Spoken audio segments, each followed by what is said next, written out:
And again, asking yourself, do I have the energy to engage in a conversation where people won't agree with me? And if you do have the energy, I encourage you to embody that, Aries energy and finally, speak up and stand in your truth. You know what I mean? Don't just be about it internally. Be about it externally, right? Like, be powerful like that and take the risk of, I don't care, like, offending people. If you're going to offend people for believing in something as important as human rights, basic human rights, then offend everybody. Who cares? Offend everybody. That's the time to do it. Let me tell you, that is the time to do it.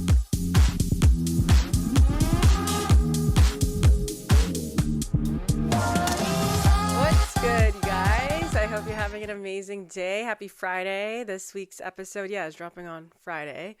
I hope you're having a terrific week.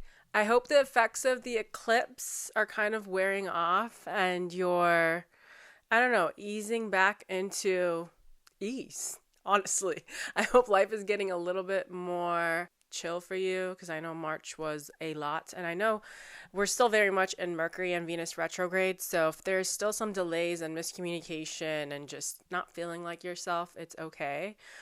Give it a couple of more weeks, but I hope for the most part, everyone is feeling a little bit better now that Neptune has finally moved into Aries, the eclipses are done, and that is what I wish for you. So let's get on with the yapping, all right?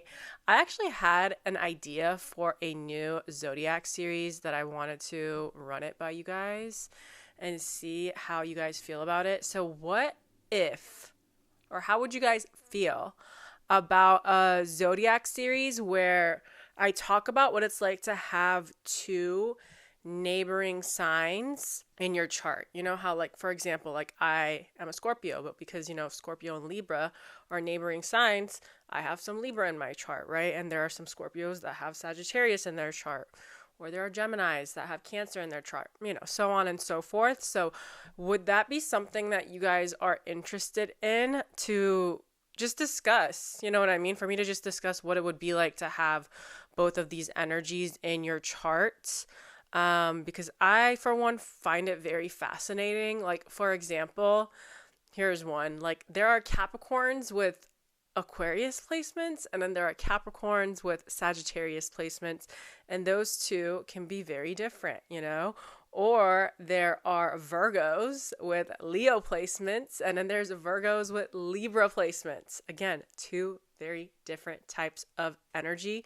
So if that is something that you guys would be interested in, I feel like I would like talking about it. So let me know if you guys are down, because I am here for it. And actually what led me to want to do something like this is I saw this video on Instagram, and this creator was talking about how, we have to talk about how rough it can be to have both Libra and Scorpio in a chart. And, obviously it hit for me because, present. I am a Scorpio with Libra in my chart. I have a Libra Mercury and also a Libra midheaven, right? So my 10th house is in Libra. What she said, basically. It is difficult. It is not easy. When you think about Scorpio and Libra, these two signs could not be any more different. One is known to be the people pleaser. The other one, Scorpio, does not like to deal with too many people. Literally. One likes to sugarcoat shit. The other one likes to give it to you straight, right? One obviously is Venus ruled, so they like, the pleasant aspects of life. They like to keep it mostly surface level in the sense that they want to talk about things that are happy, right? Things that make people feel good. And then there's Scorpio that likes to take it a step further and go into the depths of the underworld and talk about things that are a little bit more uncomfortable or taboo, right? And those are two very different types of energies. And it can be very, very difficult for someone that has both in their chart. Even just speaking on my own experience, I will say, though, I wouldn't have it any other way because I can turn it on. Whichever switch I want, I can turn it on, and I can easily be in a room with whoever and talk to them about anything. You know what I mean? I have no problem holding conversation with people. I have no problem talking to people about any topic, you know what I mean? And relating to them if needs be. And I have the energy to do it, you know, because I am still a Scorpio, which means sometimes, a lot of times, I do not want to do small talk. I do not want to be in a room with a lot of people. Like, I have to very much be in the mood to be socializing like that. And I feel like because I'm a Scorpio and my fake radar is very, very strong, it bothers me when I'm in a social setting and I could just read people's intentions and just read through or read in between the lines and know that they're just like talking out of their ass, right? And that part of, you know, that part of my chart, the Scorpio part of my chart gets really annoyed and bothered. And then the Libra part of my chart wants to still make them feel safe. And I don't want to be rude. You know what I mean? But then my Scorpio is like, no, call them the fuck out. Like, what the fuck? Like, you know what I mean? Call them the fuck out. And then my Libra is like, but do we really want to deal with the conflict and with the aggressiveness that comes forth after you call someone out? You know, that is always a choice. But, you know, as I've gotten older, I feel like I've decided that not every battle is meant to be won by me. I don't have to partake in every battle ever, even though I have the energy. And I feel like when I was younger, I was like, why not? Like, let's get into it. Let's talk about it. Nowadays, I understand that I have a certain amount of allocated energy, right? We all wake up and depending on what kind of mood that we're in and what kind of vibe you know, we're giving off or what kind of stage in life we are, right? If we're in a good place, you usually have more energy. So it's all about being honest with myself and knowing that, like, you know, not everyone deserves my energy, you guys. Like, energy is currency, right? Energy is currency. So good or bad energy, right? It's always transferable. Energy is always moving around.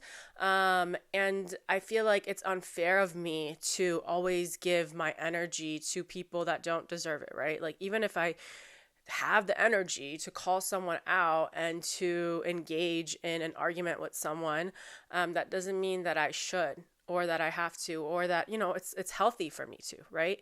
So I pick and choose these days when I want to engage with someone and really, really argue with them, you know, because I feel very, very comfortable arguing with people, especially when it's, you know, something that I feel passionately about, which is a lot of things, as I always say. And a lot of times, you know, if I'm not in a good place and I argue, then I'm drained afterwards, right? But if I'm in a good place and I can, you know, hold conversation with someone that I disagree with, afterwards, it doesn't do anything to me because I was in a good place and I was just partaking in a normal human interaction where we don't agree, right? But if I'm in a bad place and I'm arguing, now the negative energy that I was already working with, you know, prior to this argument, it kind of takes over, right? Because I was already working with some dark energy before engaging with someone in an argument. And now because of this argument, because think about it, a lot of arguments and conflicts or disagreeing with people, it's high stress, right? No matter what, it's high stress because it's not easy. There's friction here. So when it's high stress and you already are coming into it with stress that you're dealing with personally, you're going to leave it feeling like shit, feeling like dog shit, you know? So I think it's important to be honest with yourself about what kind of day you're having before you decide to engage with someone that you know is going to, you know, disagree with you or you disagree with them or whatever, right? Like, just be honest with yourself and ask yourself, like, is this worth it? Like, is this worth it? And sometimes it is. No lie. Sometimes you have the time and the energy and the information to put people in their place and let them know that they're wrong, right? I actually encourage people to do that more because I always, you know, like to believe that the bystander can sometimes be as guilty as the person that is doing the bad thing, right? So if you are the type of person that always just tells yourself, like, you know, well, it's not my business. Like, if you see someone doing something wrong, I encourage you to call them out, you guys, like, truly, because although maybe it's not affecting you, who's to say it can't happen to you the next day or the next day, right? Like, it's important to, I feel like, be there for our fellow humans. And it can even be something as simple as just talking about activism or talking about basic human rights, which seems to be an issue I mean, it's always been an issue, but a bigger issue nowadays in this country and in our society and in this world. You know, we're back at it again, where people think it's normal to not give people basic human rights, right? So when conversations like this arise, instead of shying away from it, you know, and being like, well, it's not my business if they don't agree, blah, blah, blah, blah, blah. Ask yourself, do I have the energy? If you have the energy, do it, you guys. Like, people need to be called out. And we are very much in the age of Aquarius, in the sense that Pluto is an Aquarius, right? So we talk about Pluto. Pluto is a sign of transformation and power and the underworld, right? Like, that is what it represents, and the truth. And in Aquarius, a sign that is associated with change, social change, and community. Now more than ever, it is important to call people out in order to, and expose people and expose their lies, in order to make our community safer, in order to make our society safer. Like, more than ever before, we need to have each other's backs, because right now there is a threat among us, right? Hate is at an all-time high. And if we are not sticking together now, when will we? You know what I mean? And also, let's not forget also Neptune being in Aries. Now, Neptune being in Aries is also a time where we can finally step into our power, right? And make change. You know, we're not just dreamers in the sense that we have these ideas about what we want society to be, and, you know, like this utopia, this dream that we have about what it could be. Like, that was very much like Neptune and Pisces, right? Like, yeah, sure, like, these are all great dreams to have about what it could be, but can it be that? And now with Neptune and Aries, we can finally take action and be bold and walk the walk instead of just talking the talk, which was what a lot of Neptune and Pisces was. And I don't think there's anything wrong with that, because, you know, that's the beauty of astrology, right? Like, nothing is a coincidence, right? Like, even when it comes to obviously the order of the zodiac signs, I think it's very, very fascinating that we go from Pisces back to Aries, back to the beginning, because Pisces is the sign that is associated with your subconscious, right? And listen, if you want to make change, you have to start with your subconscious, right? Like, I'm just having an aha moment right here, actually live with you. We always talk about how if you want to manifest something, or if you want to change shit and you want to unlearn to finally change your life, you have to start with your subconscious, right? You have to rewire your subconscious. And that is associated with Pisces, right? And Neptune, right? Your subconscious, this world, right? In your head, this idea of what it could be. And then from there, you go into Aries, right? From Pisces, you go into Aries, and Aries is the beginning. It's the doer. You're taking action when the energy of Aries is present, right? You're being bold and confident, and you're walking the walk, as I said. So I don't think that, you know, Neptune in Pisces, the era of it was for nothing. I think we were on a subconscious level finally deciding, okay, what kind of society do we want to be? What do we really believe in? And you have to really put that thought into it and really, you know, imagine, have a big imagination, you know, in terms of what it is that you want, right? That is a very necessary step before you go into what you could actually do, before taking action. So I think that is the beauty of the order of the zodiac. So going from Neptune in Pisces to Neptune in Aries, we've done the work in terms of our ideas, in terms of our dreams, what we want. Now it's time to do it, right? Now it's time to really, really do it. And also, I think it's crazy because obviously with Neptune and Pisces, it was in 2011 that it started, right? So again, very much tied to the age of social media. Like 2011 is kind of like when Instagram really started blowing up, right? And then like all the social media apps became more popular than ever before. So again, it's this version of reality that isn't really true. Like, yes, being online is real, social media is real, but in some sense, it's also not, because it's not real life, right? And I think a lot of people, we've heard the discussion around a lot of like, you know, online activism and how it doesn't really do anything. And I don't agree that it doesn't do anything, but I think it's easy for people. It has been easy with Neptune and Pisces and the age of social media. It has been easy for people to feel like they're doing something just by like reposting something or sharing it. And not to say you're not doing anything, but it's easy to feel like you're doing a lot when you're really not doing that much, right? Again, I don't want to say that there was no benefit from it. There was, because we're still sharing things, and social media allowed stories to be shown and shared, and wrongdoings of people in society to be called out on a grander scale, right? But again, it was just on social media, and I think a lot of people felt like they were doing a good enough job just by like posting and sharing.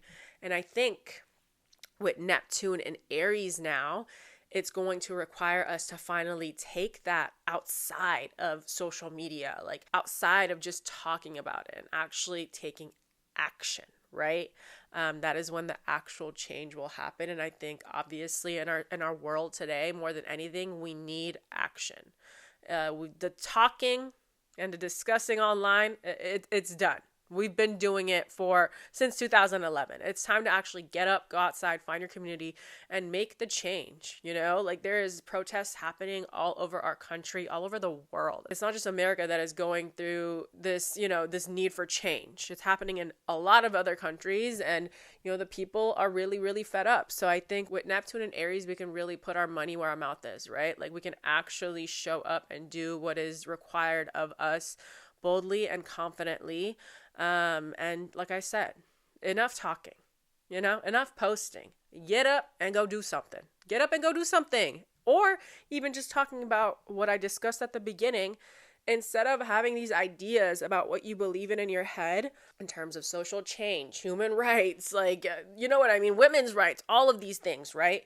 LGBTQ rights, like all of these things that you believe in. I think there's plenty of people that believe in it, obviously, and are for it, but they are fearful of speaking out on it. Or maybe you feel like you don't know enough to have this discussion with someone that doesn't agree with your version or what you believe in, right?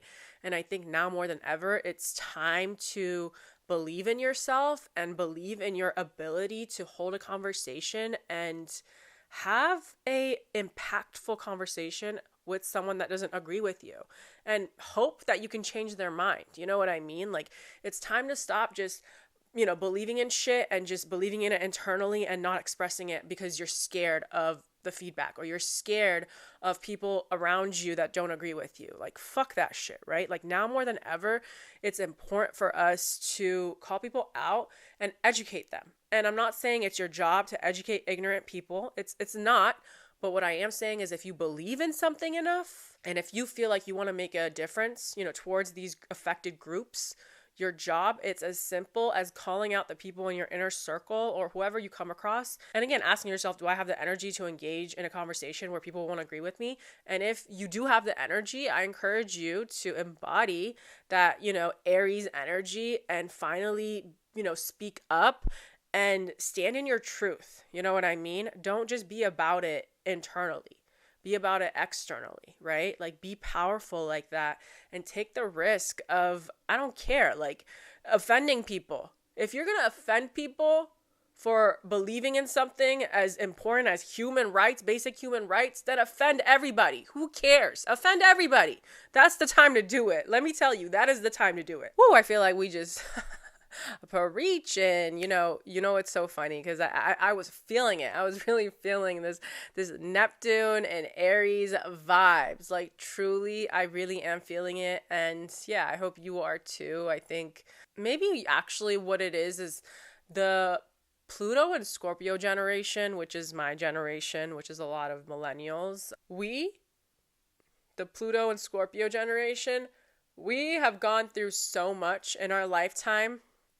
So much. And it makes sense because, again, Pluto is the sign of transformation, power dynamics, being comfortable with the darkness and exposing the darkness, right? So I think we are so used to that energy, the Pluto and Scorpio generation. And I think it's actually really nice now that, Neptune is in Aries, because I think people will finally start to take shit seriously, like seriously. And people are going to take action towards what it is that they believe in. Hopefully, that is what I think is going to happen. And yeah, I love to see it. Okay, question for the class. Question for this therapy session. Who is watching White Lotus? If you're watching White Lotus, comment it down below. If you're not watching White Lotus, what are you doing? What are you doing? What are you doing? Here, let me give you the elevator pitch. First of all, it's on HBO, so you already know. Fantastic, fantastic quality in terms of, the acting and the videography and the storyline and the production. Already you know it's good because it's HBO. So I don't know what else you need from me besides that. But the whole concept is the White Lotus is the name of this resort, right? So every season, it's on season 3 right now. Every season, it's this resort, right? And it's a resort that has multiple locations around the world. Like this, it's this really nice resort called the White Lotus. And every season, it's in a different location, right? Like the White Lotus resort is in a different location. Like the first season, I forgot, I think it was Hawaii. And then the second season was in Italy. And now the third season is in Thailand, right? And there's some reoccurring characters, not always, but usually it's new people because the whole concept of the show actually is about different groups of people on vacation at this high-end resort, right? And it is a drama. It is a drama because you get to see the inner workings of different groups of people on vacation. And I think a lot of people's truths come out during vacation. For example, there will be like a couple of couples and it'll show the inner workings of their relationship, like why they're not getting along, what's going on in their relationship. There will always be like a family and like the dynamic of this family and like what's going on with this family. There will be like a group of friends, right? And then it also shows the employees that work at the resort, the manager. So there is just so much tea. It's just hot gossip, truly. And it's intense gossip, right? So it's really, really good. And, it'll show you the different dynamics, but then it'll show how these people like blend together. Because on vacation, especially at a resort, you can't help but like meet people, right? So it'll show the dynamics between these different groups of people and how they blend together. And usually at the end, there is some sort of like murder, right? Like usually someone dies, but you won't really know until the end. So during the whole season, you're kind of like guessing and you're kind of on the edge of your seat throughout the entire show because you're like, is it going to be this person? No, this person and that person are not getting along. Is it going to be that person? So it's really, really, really interesting. It's a really fun and interesting watch, and I highly, highly recommend it. And yeah, I'm going to talk about this list that I found, right, on Cosmopolitan, and it is the zodiac signs of each White Lotus character. It's titled, Which White Lotus Character Are You According to Your Zodiac Sign, right? And don't worry, if you are someone that has not watched the show and you are like, well, I don't know these people, like, Sarah, why are you reacting to this? And I don't know them. Well, first of all, I'm reacting because I want to. But also, when I go through this list, obviously when I say the character and what sign they gave them, I'm going to discuss the character and their characteristics and why I agree why they're that sign or not. So either way, even if you don't know anything about the show, you will find this conversation interesting because I'm still going to talk about why I believe this character to be this sign or not, right? So let's get into it. Okay, so first up we have Aries. Aries, we have Chelsea. So Chelsea is in one of the couples, right? And it's actually funny because if you've watched this season or if you've seen the memes, this particular season, they talk about astrology like often. Like they bring it up like a few times already. And Chelsea, she's in a relationship with a Scorpio. He'll come up because he's very secretive, typical Scorpio. And she's like, it's not easy for me, Rick. I'm an Aries. I put it all out on the table. I need to know everything. And you're a Scorpio. Like, ooh, mysterious. Like, it's just so funny. And I already love Martian relationships. Again, not traditionally compatible, but I think Aries and Scorpio, it's such a passionate vibe.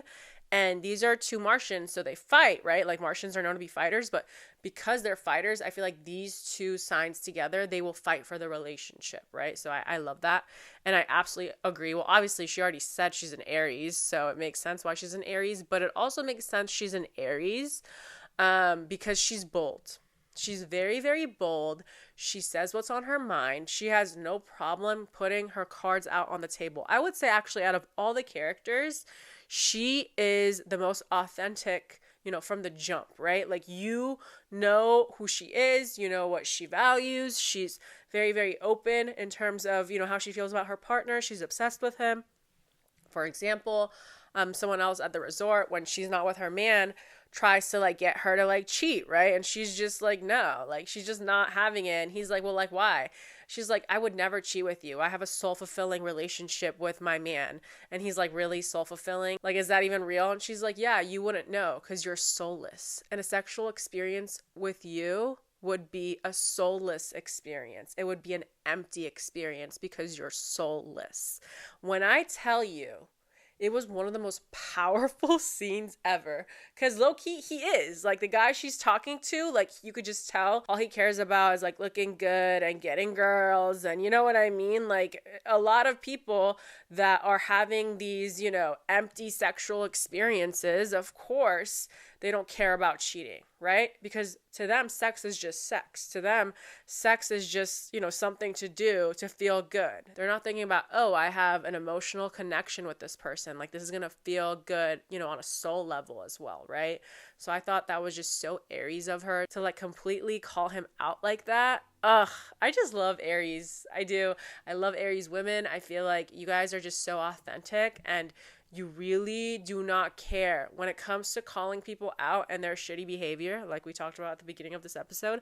I love how Aries people, they don't care who they offend, you know, because they're standing in their truth and they're authentic and they know who they are and they stick with that, right? So I love that. Okay, so the next person we have is Belinda. So now Belinda is one of the reoccurring characters on this show. She actually was, I think, was in the first season too. She wanted to open up her own like spa and she was going to have someone be an investor. She's working with the main masseuse in this particular resort to get ideas about what she can take back to her resort. She's there basically on a business trip to see what's popping in this resort and doing her research, right? And I think she is actually such a Taurus. It's very Taurus coded to be in the business of pleasure. And that is very much a masseuse, no? Who else gives better pleasure than a masseuse besides like your sexual partner, right? Like those are the two people you should be getting intense pleasure from, right? Like two different types of pleasure, I hope. But like either way, pleasure, right? And that's very much Taurus coded. Also, I feel like people don't give enough credit to Taurus how easily they can also read in between the lines, right? Like they notice the little details just as easily as Scorpio does, right? Although they want to do the things that feel good and they don't want to worry too much about other people's shit, that doesn't mean that they don't notice what's going on around them. They have an eye for the bullshit like that, and that's actually one of the things that she's doing. She noticed someone there that has a different name, and it kind of interconnects with like the other seasons. And she is very much now, all of a sudden, besides her business trip, is involved in like an investigation of her own, trying to figure out like what happened. And that's very much Taurus energy, you know? When Taurus gets obsessed with something, it's like Scorpio. They get very much obsessed, especially if it directly affects them, which she now is affected by this. So yeah. Also, I just love it. She was working with this guy, right? The guy that is, you know, the masseuse at this place.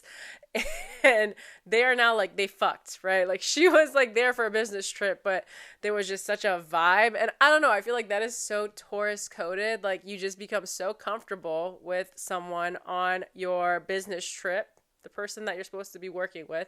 I'm not saying all Tauruses are out here fucking their coworkers, but what I am saying is that Taurus, you know, they're such sensual signs. I understand why the vibes were just so immaculate that she couldn't help but, you know, get cozy and comfy with the person she's supposed to be doing business with. I mean, I guess in the business of, you know, being a masseuse, the lines must be blurred a little bit, no? It was like that one episode of Friends, right? Well, no, actually Phoebe was a masseuse, but she didn't want to cross that line. But people were crossing that line, right? Like, it's like a thing, right?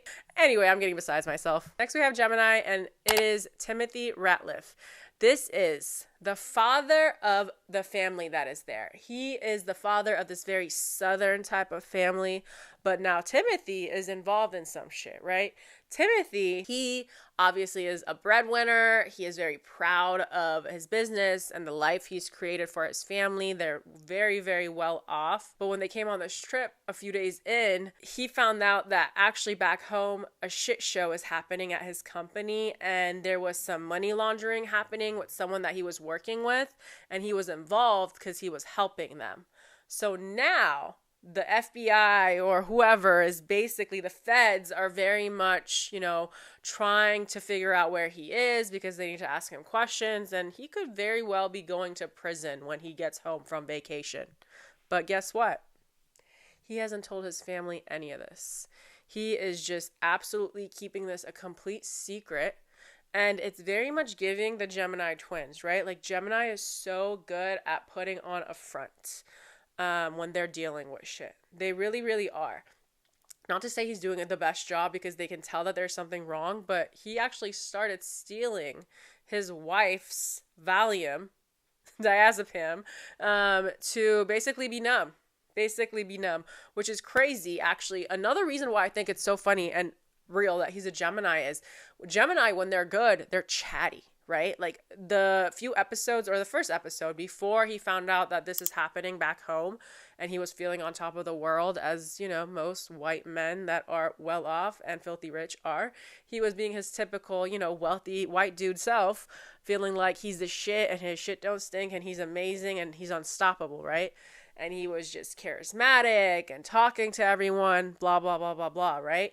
But then when this shit happened, he is completely retreated and he is just in his own head, which is, I feel like, Gemini, right? Like, there's something wrong with Gemini if they are quiet, because Gemini is always talking. Gemini is always engaging with everyone. So when Gemini isn't talking and when Gemini is in their own head, there's something deeply, deeply wrong with Gemini. And yeah, it's hard to get it out of them, which has been actually the case with Timothy, because he is keeping it a secret. And when does Gemini keep secrets? Gemini wants to talk about everything with everyone, but when Gemini is going through something really, really bad, something that they can't make a joke of, because there's shit you're going through and you can make a joke out of it, and then there are just certain things, such as being looked at by the feds, right?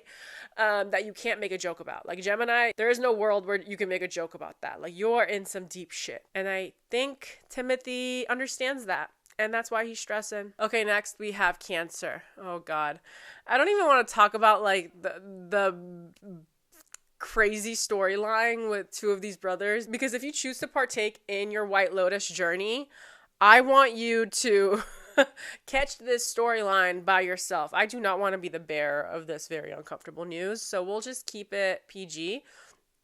Cancer, it makes sense. So Lachlan Ratliffs, he is the son of the man I just talked about, one of his sons. He is the youngest son of this family, and it makes sense why he's a Cancer, because his two siblings do not get along at all. His older sister and his older brother do not get along at all. They couldn't be any more different. And you could see how much it pains him to have to pick a side. And you could see that he is the one member of the family that wants to appease everybody. Like, he wants to say yes to everybody. He wants to make everyone feel comfortable. He wants to be there for his younger sister. He wants to show out for his older brother. He wants to be the chill child, right? Like, he wants to make everyone happy. And I feel like that also gives very much Cancer energy. Cancer sometimes a lot of times can feel stressed by what their family needs, because Cancer puts their family on such a high pedestal. Even if you don't get along with your family, Cancer, the whole idea of like a family dynamic, it's something that you take very, very seriously. So I think Cancer placements, much like Lachlan, feel like the weight of the world is on them when their family is not doing okay, right? When they feel like people aren't getting along in their family, like Cancer feels that very, very deeply, and it makes them so, so uncomfortable. So I could see why he's a Cancer. Okay, next we have Jacqueline. Jacqueline is part of a friend group, a trio friend group, right? And I actually like their storyline a lot because it shows what it's like to have a toxic group of friends, but it's an adult group of friends, right? So they have their own lives. But it goes to show especially how it is when it's three people in a friend group. There's that like saying of like, when there's three people, there's always one person that's an odd person out, right? And I sometimes believe that. If there's three besties, there's always like one that isn't always that close, or there's always one on the out. Not to say it can't work, but it seems like it's a common theme in life where like one person's on the out. But it's fascinating watching the dynamic between these three women because they're different, but they've known each other since they were younger. So it makes sense why Jacqueline is a Leo, because she is operating at the lowest vibration of Leo energy. So Jacqueline actually is in the public eye. Her job requires her to be in the public eye. She looks really great for her age. She gets things done to her body and her face to remain looking young. Again, no judgment. She has a younger husband. So in this show, they're showing how she can be vain, right? And we know Leo at their lowest vibration is very vain, right? And it's funny because she is actually, she has a younger husband. One of the friends, she's going through a nasty divorce, one of her friends. And there's this guy that works at the hotel. And the guy that works at the hotel, actually, he's attractive, right? Like, he's one of the attractive employees. And he is the one that is booking things for them, for this group of, friends. Because every single group at this resort has an employee that works directly with them, about their daily schedules, what they want to partake in at this resort.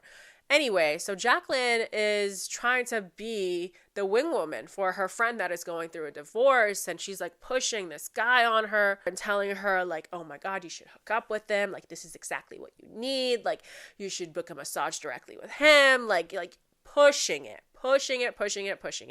And again, if you didn't know by this point, like there's going to be spoilers, right? I'm talking about, spoilers. In one of the more recent episodes, you guys, she ends up sleeping with the guy that she's been pushing on her friend. It is truly despicable and gross. Again, I am not saying all Leo placements are the types of people that are going to push someone on their friend and sleep with them. That's not what I'm saying. I'm saying the low vibrational, because any sign can do that. There's shitty people on every sign. The low vibrational energy of Leo is vain enough where they will feel like they still need attention, even if they're pushing someone to be, in their main character energy, even if they want their friend to get their lick back, if they feel like they want that attention, if they feel like they need an ego boost, they will step on anybody's toes to get it, right? Again, this is not all Leos. This is the darker energy of Leo energy. And Jacqueline very much displays that. So I have to agree with Cosmopolitan. I could see why Jacqueline is a Leo, because she can be vain and she worries too much, about other people's attention and whether it's on her. Because there was also a scene where they were all dancing somewhere and there were these girls looking. And instead of enjoying dancing with these guys, she kept looking at the girls, making sure that they're looking at her having a good time. And it's like, are you having fun, or do you just want other people to see you having fun? Okay, next we have Virgo. And for Virgo, you guys got Kate Bohr. She is also part of this trio friend group, right? And I could see why she's a Virgo. Here's why. So her storyline is that she moved to Texas, right? Like, they were all liberal, right? In college, like, that's why they all got along, like, they're liberal.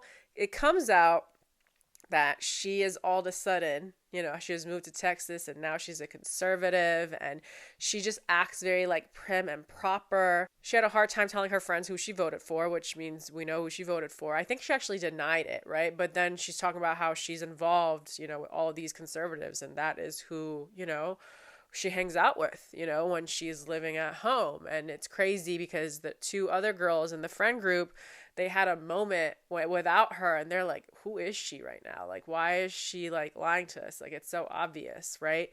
And you see her often in this show so far just put on that fake smile, and not like she's being fake deliberately, but that smile of like, everything's perfect here. You know what I mean? Like, there's nothing wrong. And a lot of moments where she could have easily spoken up. For example, she was the person that saw the other friend sleeping with that guy that she was trying to push on the other friend, right? The Virgo saw the Leo sleep with the guy that she was trying to push on their other third friend. And the Virgo told the other friend, right?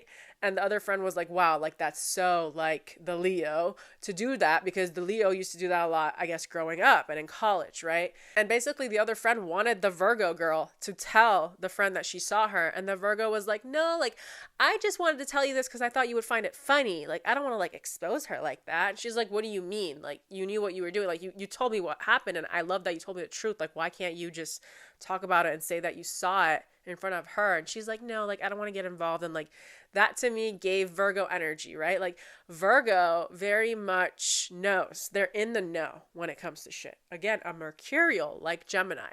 So when you are in the know, but you don't want to get involved, but you chose to share it with someone that is very much involved, like, you are involved, Virgo. You're involved, Virgo. But I think Virgo, again, Virgo hates mess.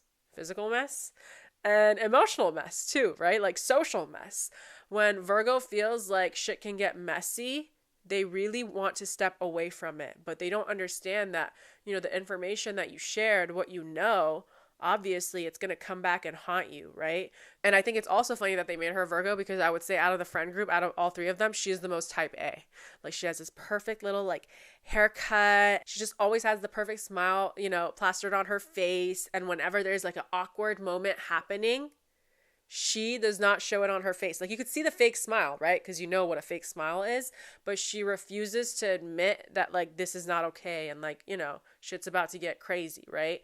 Also, when they had a crazy night out, she was like the first one to be like, no, like, let's go home. Like, shit's getting weird. Like, that to me gave Virgo energy, like very much trying to prevent bad shit from happening, dangerous shit from happening, which was where the night was going to go if they didn't calm down. Okay, so next we have Libra. Libra is Mook. She is actually one of the employees at the hotel, and she is not that big of a character. I would say she's a smaller character, but I actually love her because the actor that is playing her, or I should say pop star, is Lisa from the K-pop group Blackpink. And she is just, I think she's gorgeous. I think she's freaking gorgeous. And yeah, so it makes sense why she's the Libra. I think obviously she's really pretty. And one of the employees, probably a lot of them, have a crush on her. And yeah, she is just gorgeous. And she is obviously a smaller character, but also she has not really gotten into any sort of altercation with anyone. She just seems to be peaceful, sweet. So I could see why they made her the Libra in this show. I don't know if we're going to get to see more of her, so I can determine whether she is the Libra, but based on what we've seen, she is just a sweet soul, is easy to talk to, and seems to be a good friend to the person that she does talk to. And actually the guy that, you know, interacts with her the most is the one that has a crush on her, and I think it's funny because I can't tell if she likes him back. And that to me gives Libra energy. That to me gives Libra energy because a lot of people have crushes on Libras because they're so charismatic. And I think sometimes Libra doesn't even know. They can't even tell that people have crushes on them and that they want them just because of how many people probably want you, Libra, and how easy it is to hold a conversation with you. Because I think Libra is one of the signs that can easily get along with anyone, right? And has great manners, and because they're charismatic and they have great manners and they can get along with everyone, it makes people think that Libra likes them. And newsflash, just because a Libra's nice to you does not mean that they want you. Okay, so next, my favorite character. And you know what? It's not just because he's a Scorpio, but it's great that he is a Scorpio. So Rick is a Scorpio. So he is actually the boyfriend of the Aries, right? I talked about at the beginning, the girl that's an Aries, and she didn't want to sleep with that random dude because she loves her Scorpio, right? And he is the perfect Scorpio. Like I said, when his Aries girl said, like, it's not easy for me, like, you're so mysterious and you don't, you know, talk about what's going on with you, like, that gives very Scorpio energy because Scorpios, when we're going through something, right? When we are dealing with something, when we're plotting, and it doesn't always have to be a revenge plot, but his is. But when we're going through something where we feel like that Plutonian energy has taken over, that Martian energy has taken over, and we are going through an internal battle of intense emotions, right? When we are dealing with a situation that has taken over our mind and our heart and our soul, because that's how Scorpio deals with anything that is uncomfortable, any bad situation, we feel it deeply, right? And it's very, very hard for us to talk about what we're going through with people. And that is exactly what is happening with Rick. He is actually there at this resort or in Thailand for a whole revenge plot. Scorpio, like complete Scorpio. So he actually thinks that he found the person that murdered his dad. So his dad was murdered. And actually at the beginning of this show, they're, at this resort, and actually one of the people that is like a meditation teacher or like a therapist or whatever, she could see that he's going through something from their first session. He didn't even want to go to their first session, but his Aries girl like submitted his name to be in that session, and he did not want to be there, but he went anyway. And basically the teacher, or I don't even know what her credentials are, when they were talking about his trauma, the Scorpios, she was like, when was the last time you felt relaxed? And he's like, never. Like, what, when I was 8? Like, I've never felt relaxed. I never feel like I am not stressed. And they talked about his trauma, and he felt like, there's nothing he can do. Like, this is just something that he's going to live with forever. This trauma and this anxiety and this discomfort, right? And she kind of, you could tell she felt bad for him. And she told him that, like, it is possible for you to overcome this, like, come to more sessions. And he's just like, yeah, blah, blah, blah, blah, blah, which gives Scorpio energy at its low vibration, right? Like, again, Scorpio energy at its lowest vibration thinks that they're the only person in the world that has gone through something terrible, which is not true.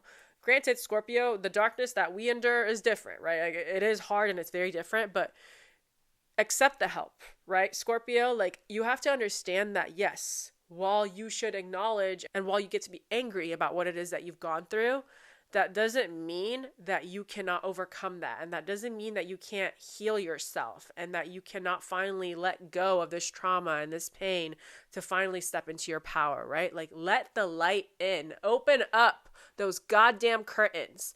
And, Scorpio, when we are the Scorpion and we want to sit in our pain and sit in the darkness, we are very much hurting ourselves, right? We're self-sabotaging often. When Scorpio is at its lowest vibration, we are self-sabotaging all the time. The help could be there. The ability to finally, alchemize our pain into power could be there, but we do not want to go there. We want to sit with the darkness and we want to let it take over, right? And I think that's exactly what Rick is doing. He is plotting this revenge of finding this man that supposedly killed his father. We still don't know if it's actually him or what's happening. But this is his entire purpose on this show, and it gives very Scorpio energy because Scorpio, we know, loves to plot and loves to get revenge, and we don't let shit go. Shit from literally when we were 5, 15, yesterday, if someone did us wrong, we remember that shit, right? Like, we will never, ever, ever forget that, and it will take a lot of work and healing to let that go. And I'm not sure if we will actually ever fully let it go. I think it's important to forgive, but we never forget, right? We never, ever, ever forget what people made us feel like, right? And who left a bad imprint on our mind. I remember every person that has ever made me feel like shit and has ever made me feel small and has ever made me feel like I can't have the things that I want, right? Anyone who has ever made me feel like that, I remember. Even if they weren't a big part of my life, but they did that to me, I remember them. So I think it's very hard for us to forget the people that made us turn towards our darkness, right? Because we all are born with light and dark, right? We all have that energy inside of us. And I think when you're younger and people do shit to you, they put you through shit. Obviously, when you go through something bad or someone's mean to you or bullies you or murders your father, that makes you turn to your darker side, right? You are now fully embraced by your darker side because you're dealing with these darker emotions. So it's very hard for you to forget those people because they're the people that pushed you towards that darkness. Okay, so next we have Sagittarius, Victoria Ratliff. So she is the wife of the Gemini, right? She's the wife of the man that is keeping it from his family that is being investigated by the feds for some money laundering shit, right? So their family can very much be left with nothing. That's what seems to be happening, right? And she is just in her own little world. She is actually such a Sagittarius, and I think it's actually amazing that the Gemini and the Sagittarius are together because Gemini and Sagittarius are very much compatible. They're sister signs. She is in her own little world. So she is the one that is very much addicted to her diazepam, her Valium. If you didn't know, that's a anxiety medication, a very strong one. It can numb you, basically, right? It's actually that's the prescription I have for my fear of flying. So it works. It's great. But the fact that she needs it every day is crazy to me.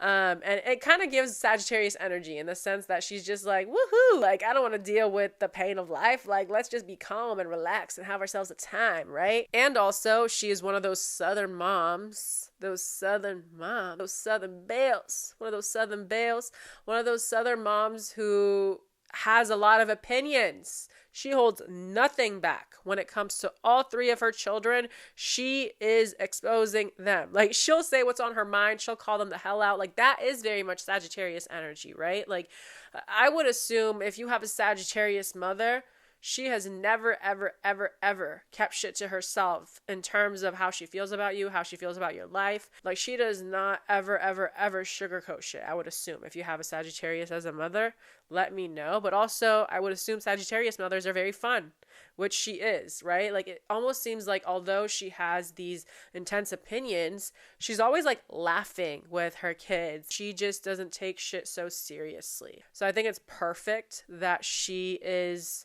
a Sag. Also, it's interesting that she's a Sagittarius because she is addicted to her diazepam. I'm not saying that Sagittariuses are addicts. Not what I'm saying at all, so don't put it in my mouth.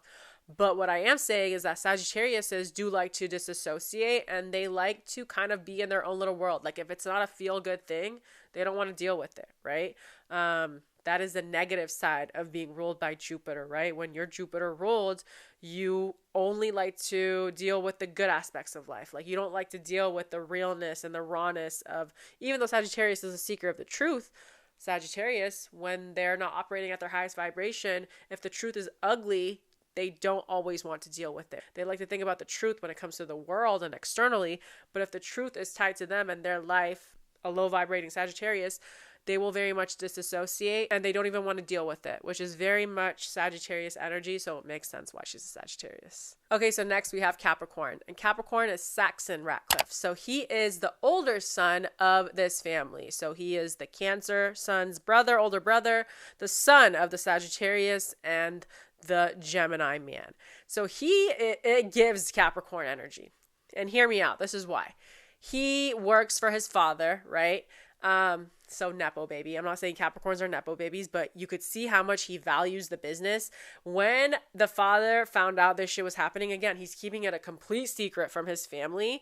And before this happened, the dad was actually on his phone a lot in terms of like the business. He wants to be always available. And this resort is like a no technology type of resort, but the dad was not having it.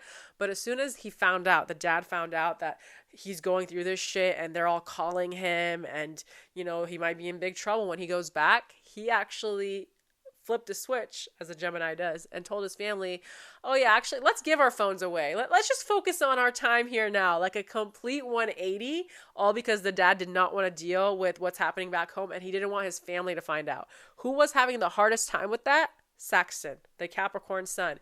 Because even though, yes, he's a Nepo baby and he probably has this great job because of his dad, he still very much cares about what's happening with the company and he wanted to be available. He's like, Dad, like, I'm taking this job seriously. Like, what do you mean? Like, should we hop on a call with the team before we just give our phones away? Like, that's very much giving Capricorn energy. Another reason why it's giving Capricorn energy is because he seems to be very, very controlling with his siblings. He's very pushy. And Capricorns, I'm a pusher, Katie.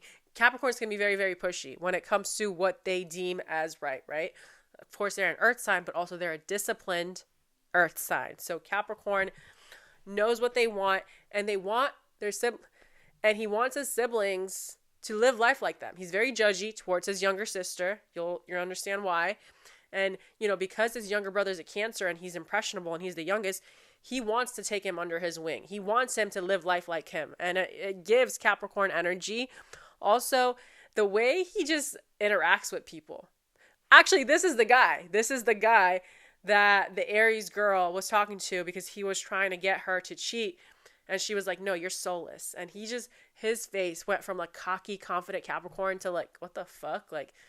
It hurt his feelings. You could tell. Capricorns in general are very proud of who they are. I'm not saying all Capricorns are like him, but in this particular instance, this Capricorn, he thinks he's hot shit and he didn't even understand. He couldn't even fathom why someone would reject him and why someone wouldn't want to have a good time with him because he's great and he takes care of his body and he needs all his protein shakes. Like, he is so disciplined in the way that he does things. So he didn't even understand why someone would not want him and why everyone in his family or his siblings isn't living life like him. Like, he has this superiority complex that, you know, low vibrational Capricorns can have. Okay, finally we have Aquarius, and for Aquarius it's Piper Ratliff. So she is the daughter of this family. She is the middle child, and actually the reason why they came to this vacation is because of her. So she just graduated college and she wanted to write, I guess she's about to graduate college, and she is writing some sort of paper on Buddhism. So that's why they came to Thailand for their trip. But then it actually comes out that she lied to her family. Basically, she came here because she wanted to take a look at this monastery and work along these monks for a year after graduating. So she didn't tell her family that until they got there. And that to me gives very Aquarius energy, wanting to follow a different path than your family, an untraditional path, right? Like, she wants to stand out, and you could see how much she clashes with her Capricorn brother. Like, her Capricorn brother thinks she's weird, she's different. He's always calling her out, like, why isn't she normal? She's like, you guys are the weird ones. Look at the way you act. Like, you're so deluded, right? Like, you are so entitled. That gives very Aquarius energy, calling out their entitled family and wanting to be different and being embarrassed by the way that they're living life. And she even goes toe-to-toe with her mom, because her mom is looking at her like, my daughter is not going to go live in a monastery and live in Thailand for a year, right? The mom is like having a heart attack, the Southern mom, right? Because she's so scared. The Southern mom is so scared of what will the people say back home. And she's like, I don't care. Like, this is the life I want to lead. And that to me gives very much Aquarius energy, because Aquarius wants to do things differently. They want to make their own rules. And any way that they can be different from the people around them, they embody that. They want that. They want to live in a different type of community, right? And living in a monastery, it'll give her a chance to completely shift her mindset and view life in a different way. And, you know, we already know Aquarius is, they're independent like that, right? Like, they like to make their own rules. So I understand why she's an Aquarius, and I understand why she clashes with her Capricorn brother. It just makes so much sense. Of course, the Capricorn is doing things by the book and is on the career path to take over this company, very much corporate world, whereas the Aquarius in the family is doing things completely differently and is making their own rules and could not give two less fucks about what is expected of them. All right, and the last one. Let me give you some tea. Okay, so the last one is Pisces, and his name is Gaituk. He is the security guard at this resort. When I tell you, he is the worst security guard ever, to the point where, like, there's memes and TikToks and just everything on the internet about why he's the worst security guard. He wants more responsibility at his job. He wants to have a gun. And when they finally give him an opportunity to have more responsibility and train him to have a gun, the first day they give him a gun, but he has to keep it, you know, locked up in a drawer. He doesn't lock it up. And guess where it is? It's sitting on the desk. And guess who sees the gun? The dad. The dad, who is going through the worst time of his life and is thinking about ending his life. He sees the gun on the desk in the little security office, and he goes and takes it. And what do you think Gaituk was doing? Our little Pisces. He was flirting with the Libra. Of course he was. Of course he was flirting with the Libra. Like, and it's so funny. Let me give you the tea. Because me and my man, we watch White Lotus together, and he's a Pisces, right? And we are always talking shit about him and why he's like the worst security guard ever. Because what the hell are you doing flirting with someone while the gun is sitting on the desk?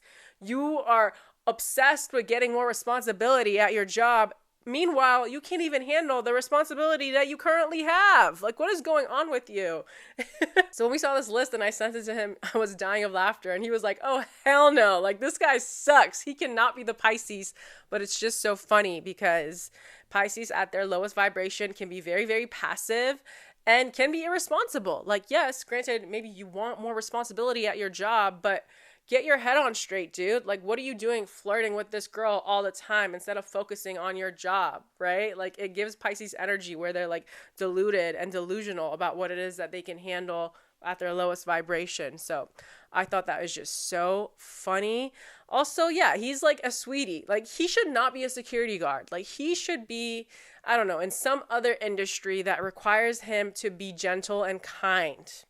Security guard, I don't know if Pisceans should be security guards, right? Because they can easily be manipulated to let the bad guy go because they're too empathetic. Sorry, you are.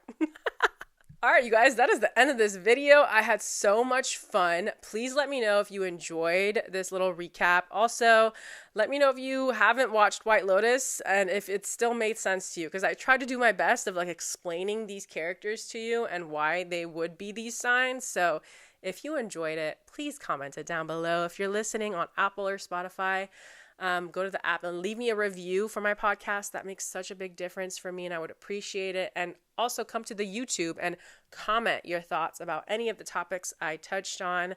I love you guys so much. I hope you have a wonderful, wonderful weekend and I'll see you guys next time. Bye, you guys.